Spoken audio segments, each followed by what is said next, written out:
Hey there, Manna family, and welcome to your Morning Manna.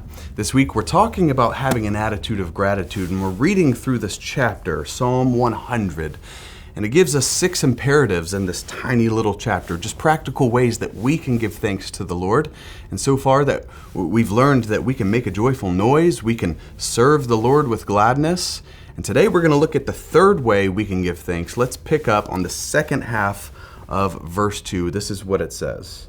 It says, come into his presence with singing.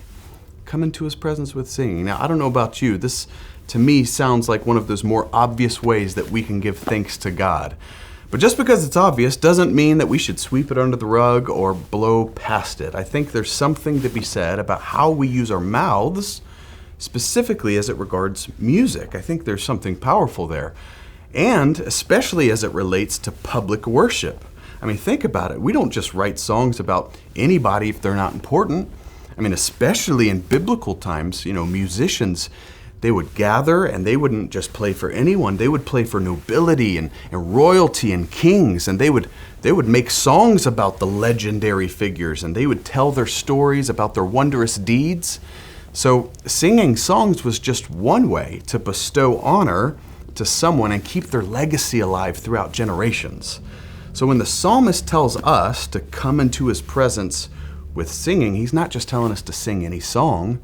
It's a call to worship. It's a directive for us to posture our hearts in honoring God with our mouth. In fact, according to Jewish tradition, this entire psalm, actually it was written to be sung with their thank offerings. That's pretty cool. Now maybe you're saying, hey, I'm not a singer. And then to you, I would say, I hear you. I sing in the shower and in the car, and I sing at church when the music's loud enough to where the people around me can't hear me, so I'm with you. But here's what I've learned.